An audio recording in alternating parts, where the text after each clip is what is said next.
반갑습니다. 기원전 4세기 세속의 오염으로부터 자신을 방역해줄 가치를 찾기 위해 이집트 사막 깊은 곳에 들어갔던 은둔자들, 사막의 교부들은 삶의 문법에 대해서 깊은 관심을 갖게 됩니다. 그리고 그곳에서 세 가지 삶의 문법을 찾아내게 되지요. 절제, 관용, 자기 비움. 첫 번째 삶의 문법 절제. 절제란 다른 말로 표현하면 자기 억제. 그리고 자기 욕망을 지배하는 힘을 절제라고 얘기를 합니다. 다른 말로 표현하면 다시 멈출 줄 아는 힘입니다.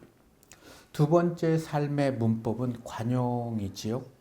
너그러움이며 사람을 이해하는 힘입니다. 살아가면서 사람을 이해할 수 있다는 것, 누군가가 나를 이해해 준다는 것, 참 아름다운 일이 아니겠습니까? 사람에 대한 속단이나 비판에서 자유로워질 수 있는 힘이 관용입니다. 아, 그럴 수 있겠다. 무슨 뜻이 있었겠지라고 해줄 수 있는 것. 세 번째 삶의 문법, 그것은 자기 비움입니다. 자기 비움이란 말은 다른 말로 표현하면 낮아짐, 겸손이라는 거지요. 이것은 절제, 그리고 관용을 이해하는 자에게만 허락되는 특권이고 품격 있는 삶을 갈망하는 자에게만 허락되는 눈부신 신비이기도 합니다. 절제, 관용, 자기 비움을 상실했던 시대가 있었습니다. 그 시대를 성경은 350여 년의 사사시대라고 얘기를 합니다. 사사시대를 살아가고 있던 그들의 삶에서는 삶의 문법을 찾아볼 수가 없었어요. 자, 그렇다면 그때로부터 3000여 년이 지난 오늘을 살아가고 있는 이 시대의 그리스도인들의 삶에서 삶의 문법을 찾아볼 수 있을까요? 오늘 함께 은혜 나눌 말씀은 사사기 17장 1절에서 13절의 말씀입니다. 에브라임 산지에 미가라 이름하는 사람이 있더니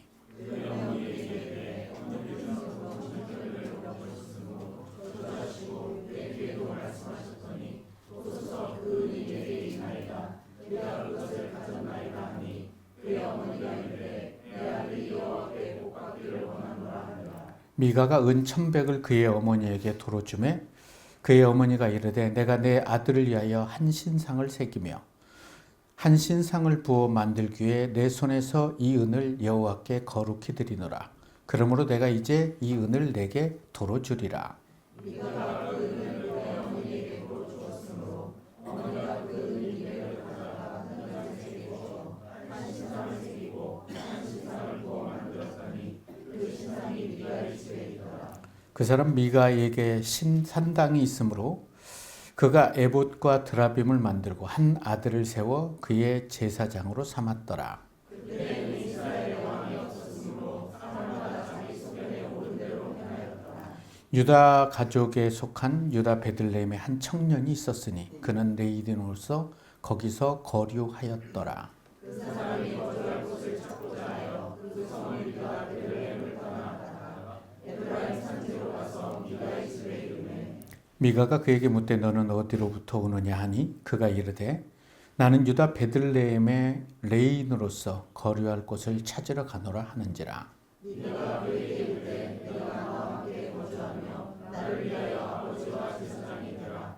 내가 해마다 은별과 의복 하늘과 먹을 것을 주리라 하므로 그 레인이 돌아갔더라. 그 레인이 그 사람과 함께 거주하기를 만족하게 생각했으니 이는 그 청년이 미가의 아들 중 하나같이 됨이라. 미가가 그 레인을 거룩하게 이끌어내 그 청년이 미가의 제사장이 되어 그 집에 있었더라. 이에 미가가 이르되 레인이 내 제사장이 되었으니 이제 여호와께서 내게 복 주실 줄을 아노라 하니라. 아멘. 오늘 본문을 읽어보면 참 어이없는 사건이 벌어지게 되죠. 한 사람이 에브라임 산지에 살고 있었는데 에브라임 지파는 이스라엘 12지파 중에 가장 큰 지파였습니다. 그리고 이 에브라임 지파 안에는 중앙 성소인 실로가 있었기 때문에 에브라임 지파 사람들은 상당한 긍지를 가지고 살아가고 있었어요. 그런데 에브라임 지파의 한 사람을 소개하는데 그 이름이 미가라고 본문은 소개를 합니다. 미가 이름의 뜻은 여호와 같은 이가 누구냐 라는 참 아름다운 뜻을 가진 그런 미가.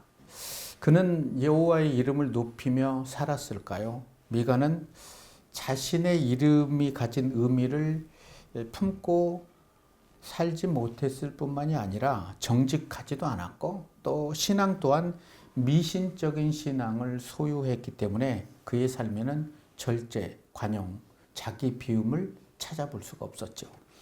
2절의 말씀을 보면 참 어이없는 말씀인데요. 그의 어머니에게 이르되 어머니께서 은 1,100을 잃어버렸으므로 저주하시고 내 귀에도 말씀하셨더니 보소서 그 은이 내게 있나이다. 내가 그것을 가졌나이다 하니 그의 어머니가 이르되 내 아들아 여호와께서 복을 받기를 원하노라. 어느 날 미가의 어머니가 은 1,100을 잃어버린 거예요. 근데 은 1,100의 가치는 얼마나 되었는지 심히 노하고 이것을 가져간 놈은 천벌을 받고 지옥에 가고 뭐 할 수 있는 모든 저주를 다 했는데 그 저주를 딱 듣고 보니까 미가가 그 저주가 자기에게 오면 큰일 날 것 같아서 아들인 미가가 훔쳤거든요. 그래서 어머니 그거 제가 훔쳤다고. 그렇게 엄청나게 저주하면 어떻게 되냐고. 그러니까 어머니가 네가 그러면 그 저주를 받으면 안 되지 하고 저주를 취소하고 여호와께 복 받기를 원한다고 이렇게 축복을 한 내용이에요.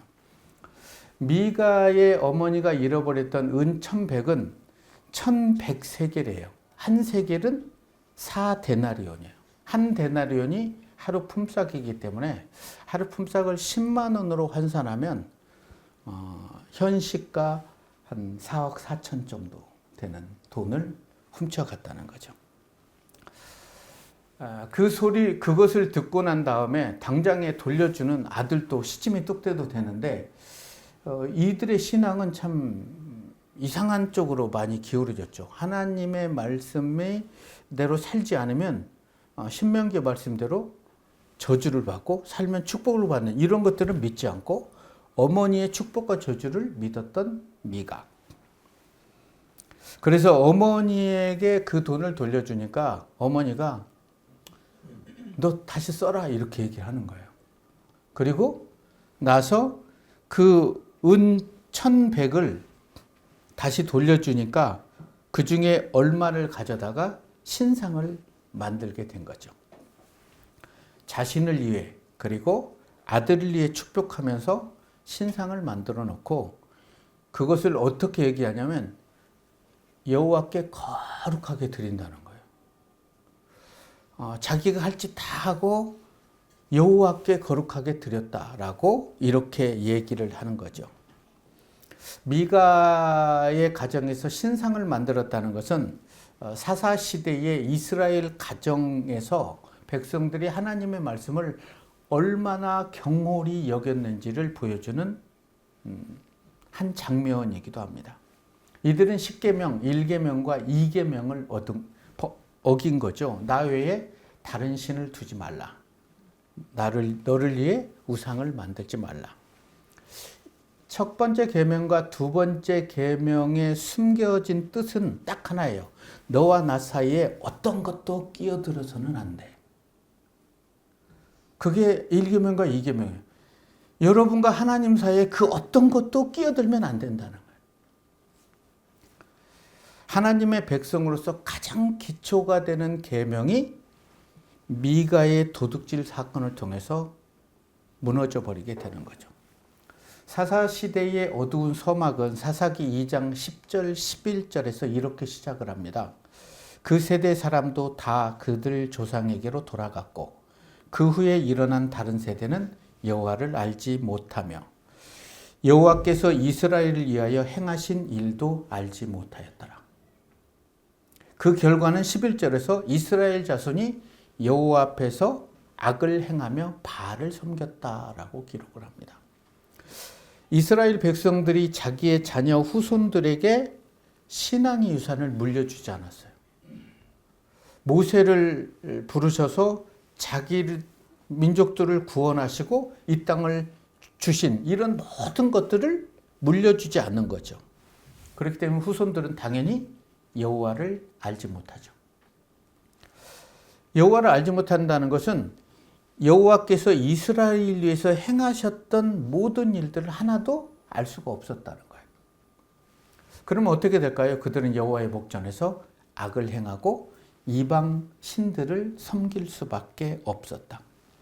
지금 미가가 살고 있는 곳은 에브라임 산지에는 그 실로의 중앙 성소가 있었음에도 미가는 그곳에서 예배를 드리지 않고 자기 집에 성소를 만들었을 뿐만이 아니라 에봇과 드라빔을 만들어서 자기 아들 중에 한 사람을 제사장으로 쓰려고 하는 거예요. 6절의 말씀은 미가가 살아가고 있는 시대상을 여실히 보여주죠. 그때에 이스라엘의 왕이 없으므로. 그러니까 사사시대의 모든 이스라엘 백성의 마음속에는 하나님이 왕이 아니었어요. 그래서 자기의 옳은 소견대로 하면서 여호와께 거룩하게 드린다? 이렇게 얘기를 하고 있었던 거죠. 사사기 350여 년 동안 왕이 없었다는 것은 세속의 오염에서 그들을 방역해 줄 만한 그들의 삶의 문법이 없었기 때문에 그들은 하나님을 왕으로 인정하지 않았을 뿐만이 아니라 자기가 하고 싶은 대로 모든 타락한 일을 하게 되는 거죠. 여기서 우리가 깊이 생각해 봐야 될 게 있다면 하나님을 섬기는 일은 참 좋은 일입니다. 그러나 더 중요한 것은 하나님이 원하시는 방식대로 섬겨야 된다는 거예요. 사무엘상에 나오는 엘리의 자녀들 홈리와 비느하스는 사사였고 제사장이었지만 하나님이 원하시는 방식대로 살지를 않죠. 하나님께서 정말 능력이 있는 분이심을 알아요. 그렇기 때문에 블레셋과의 전쟁에서 질 것 같으니까 하나님의 궤를 가지고 전쟁에 나가면 우리가 이길 수 있다. 모든 백성들이 그러자 해서 궤가 진중에 나아가게 됩니다. 그때 정말 환호를 벌였던 사람들은 이스라엘 백성이고 여호와의 궤 때문에 이제 우리가 승리할 거야. 블레셋 백성들은 두려워하는 거죠. 신이 전장에 들어왔다. 그러나 그날 3만여 명이 죽음을 당하고 궤마저 빼앗기고 홈리와 비느하스는 죽고 두 아들이 죽었다는 소식을 들은 엘리는 의자에 목이 부러져 죽게 됩니다.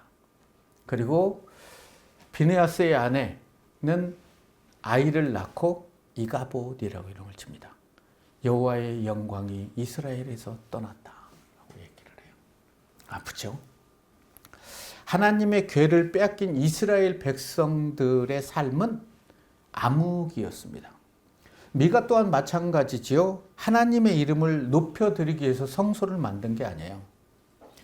무슨 수를 써서라도 여호와께 복을 받기 위해서 자기 뜻대로 성소를 지어놓고 여호와께 드린다. 거룩하게.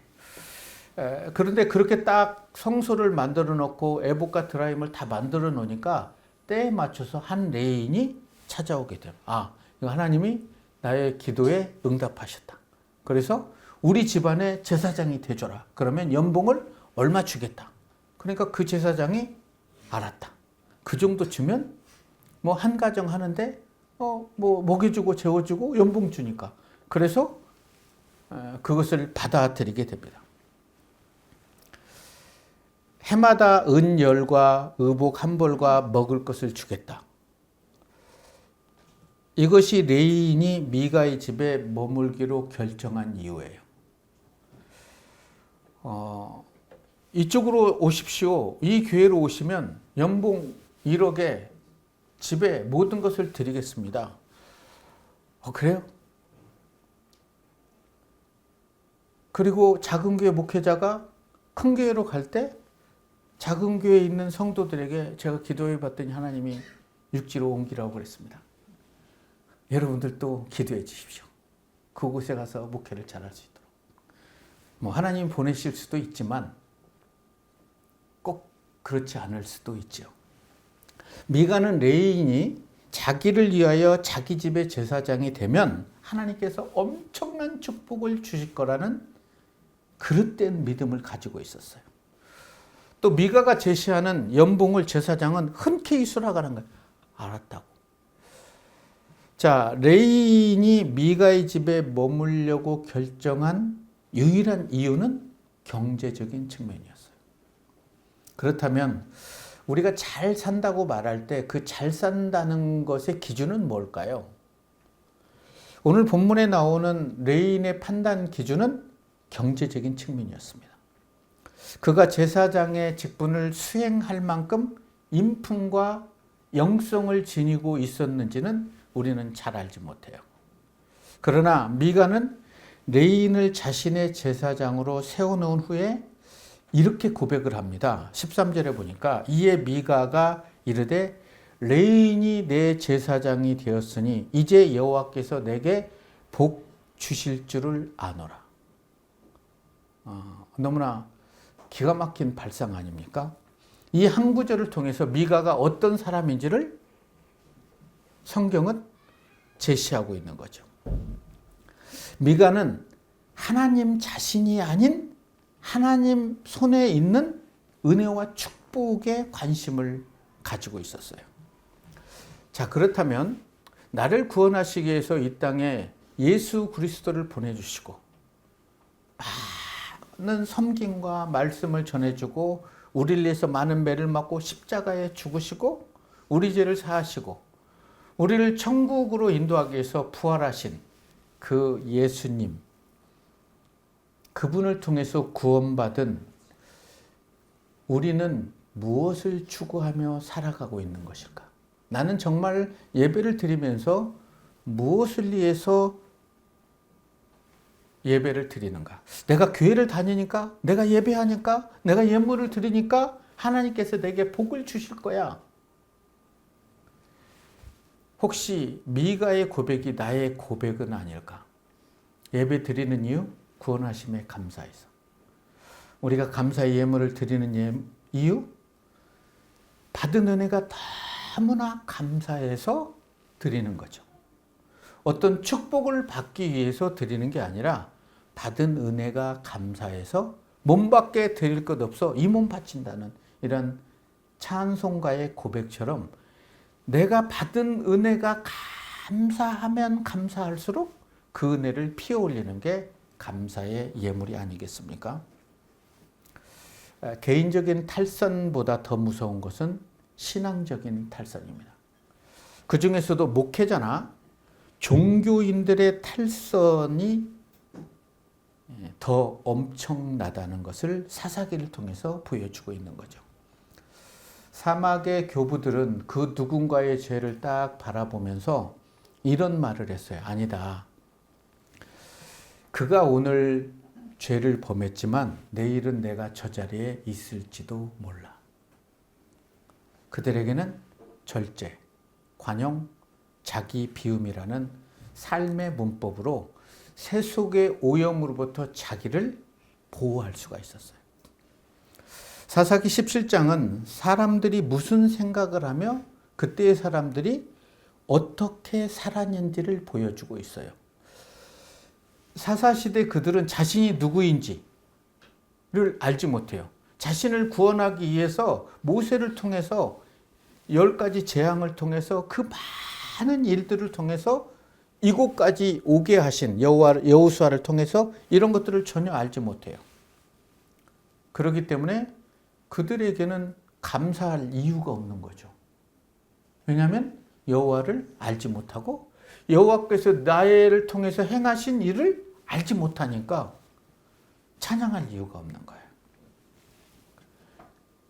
후손들에게 믿음의 유산을 물려주지 못했기 때문에. 자신을 향한 하나님의 은혜를 기억할 수 있었다면 이들은 이토록 오염되지는 않았을 거예요. 그들은 오늘 본문에 나오는 미가와 레인처럼 자신이 원하는 축복을 받기 위해 아무렇지도 않게 하나님을 이용하면서도 어떤 찔림이 없는 거죠. 그리고 자신들이 왜 이렇게 변질되었고 타락했는지도 알지 못하는 그런 미숙한 삶을 살아가고 있었다는 거죠. 오늘 본문에 나오는 그 누구도 하나님께서 어떤 분이신지에 대해서는 관심을 두지 않는다는 거예요. 그들이 추구하는 것은 오직 축복이었어요. 여러분들은 어떻습니까? 한 주간 살아오시면서 하나님에 대해서 관심을 두시고 살아오셨습니까? 나를 향한 하나님의 은혜는 무엇일까? 왜 내가 예배를 드려야 되는 걸까? 그런 것들을 말씀을 통해서 우리가 하나님을 더 깊이 알게 된다면 눈에는 눈물이 흐르고 회개가 나오고 감사가 피어나겠지요. 작가 앙드레 말로는 인간의 조건에서 이런 말을 합니다. 지금까지 당신은 소중히 여기는 것을 다만 좋아했지만 이제는 당신이 좋아하는 것을 위해서 죽을 수 있어야 합니다. 여러분이 소중히 여기는 것은 무엇일까요? 그 소중히 여기는 것을 위해서 여러분들은 죽을 수 있습니까? 미가가 소중히 여기는 것은 축복이었습니다. 물질이었습니다. 그런 미가가 물질을 위해서 죽을 수 있을까요? 레인 또한 물질을 참 좋아했습니다. 그 레인도 물질을 위해서 죽을 수 있었을까요? 물질을 위해서 죽을 수 있을 만큼 그 물질이 가치가 있는 걸까요? 하나님께서는 이스라엘 백성들에게 원하시는 건 행복하고 아름다운 삶이었어요. 그리스도 예수 안에서. 출애굽에서 구원하고 홍해 앞에서 모세는 그들에게 얘기합니다. 너희는 가만히 서서 여호와의 구원하심을 보라는 거예요. 보는 게 아는 거니까. 이렇게 구원하셨구나. 그러면 다시는 너희가 애굽 사람을 보지 못할 거야. 오늘날 많은 사람들은 돈이면 무엇이든 할 수 있고 돈이면 행복할 거라고 말을 하면서 살아가고 있는 것 같아요. 정말 돈이면 무엇이든 다 할 수 있을까요? 돈으로 할 수 없는 게 뭘까요? 그것은 바로 우리의 믿음이며 우리의 인격의 변화라고 생각합니다. 하나님의 백성의 놀라운 특징은 아무리 어렵고 절망스러운 상황에 있더라도 우리가 하나님의 이름을 부르면 우리의 삶에 하나님의 은혜가 흐른다는 거죠. 내가 아무리 힘들고 어렵고 절망 속에서도 하나님의 이름을 부르면 하나님은 절대로 외면하지 않고 내니 두려워하지 말라 하고 여러분의 손을 붙들어 주시는 분이 하나님이심을 기억하시기 바랍니다. 세속의 오염으로부터 자기를 방역해 줄 것을 찾기 위해 사막을 돌아다녔던 사막의 교부들은 삶의 문법에 대해서 상당히 많은 관심을 가졌죠.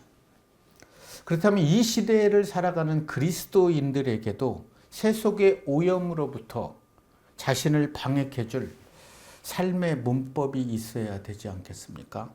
하나님 안에서 참다운 예배자로 승리하는 그런 그리스도인이야말로 아름다운 삶의 문법을 품고 살아야 된다고 생각해요. 바울은 비천에 처할 줄도 알고 풍부에 처할 줄도 알아. 모든 일에 배부르며 배고픔과 풍부와 궁핍에도 일체의 비결을 배웠다고 고백합니다. 바울은 자신에게 궁핍함만 익숙한 게 아니라 풍부함에도 익숙했다. 그가 빈부를 초월할 수 있었던 것은 그의 중심에는 예수 그리스도가 있었기 때문이죠. 우리는 출애굽기, 민수기, 레위기를 읽으면서 모세 한 사람이 하나님의 섬세한 지시를 받아서 성막을 만들고 성막에 필요한 모든 물품들을 제사장이 입을 옷까지 다 만들어서 제사를 드린 것을 알 수 있지요. 그런데 성경은 모세가 자의적으로 한 것이 아니라 하나님이 일러준 그대로 했다는 거죠. 자기 생각을 1도 넣지 않고 그대로 했다는 거죠. 하나님을 섬기지 않았기 때문에 아론의 아들 나답과 아비후가 죽은 게 아니라 그들은 다른 불을 만졌기 때문에 사용했기 때문에 죽임을 당했죠. 오늘 본문에 나오는 미가의 행동은 하나님 앞에서 매우 불미스러운 일이고 우리가 읽어봐도 참 해괴망측하다라고 생각하고 있지 않습니까? 그런 불미스러운 일이었기 때문에 그들은 이스라엘에서 끊김을 당할 수밖에 없었죠. 그리스도인은 하나님의 원리로 살아가야 됩니다. 당연한 얘기죠. 어떤 상황 속에서도 감사를 피어올릴 수 있어야 돼요. 더 이상 아프지 않고 이 정도 아프게 해주신 것도 참 감사하다. 내가 예배를 드릴 수 있는 게 감사하다.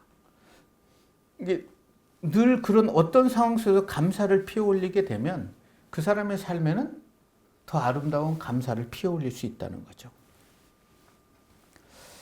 우리가 세상을 살면서 적당하게 타협해서 안정된 삶을 살아가는 것이 어떤 차원에서 보면 그게 성공한 삶처럼 보일 수도 있어요. 그러나 지나고 보면 후회로 남습니다. 인생의 마지막 길에서는 하지 못했던 것에 후회를 한다고 그래요. 더 사랑하지 못해서. 더 하나님을 신실하게 믿지 못해서. 하나님께 예배드리지 못해서.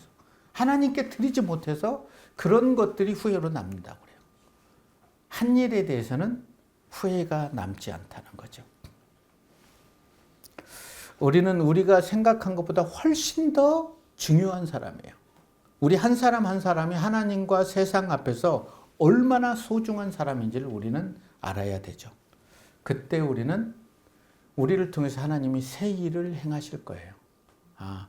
하나님이 나를 통해 어떤 일을 하고 싶어 하는구나. 기원전 4세기 세속의 오염으로부터 자신을 방역해 줄 가치를 찾기 위해서 이집트 사막 깊은 곳에 들어갔던 은둔자들, 사막의 교부들은 삶의 문법에 대해서 깊은 관심을 보였습니다. 절제, 관용, 자기 비움. 이런 것들을 품고 기쁨의 삶을 살아냈듯이 하나님의 자녀인 우리의 삶의 문법은 그렇다면 무엇이어야 될까요? 저는 믿음, 소망, 사랑이라고 생각합니다. 하나님 나에게도 그런 믿음을 허락하여 주십시오. 하나님이 우리를 통해서 하신 일을 알게 하셔서 그 믿음을 품고 소망의 주를 바라보게 하십시오. 그리고 하나님의 눈으로 세상을 바라보고 예수 그리스도의 사랑으로 그들을 사랑할 수 있는 관용을 품고 살아가게 해주십시오. 그리스도인이 품어야 될 삶의 문법을 저는 믿음, 소망, 사랑이라고 얘기하고 싶습니다. 나를 향한 하나님의 사랑을 알아갈 때 하나님이 내게 원하시는 것이 무엇인지를 묻게 되죠. 하나님, 저 어떤 삶을 살아야 될까요? 제가 어떤 목회를 해야 되죠? 라고 물어보는 거예요.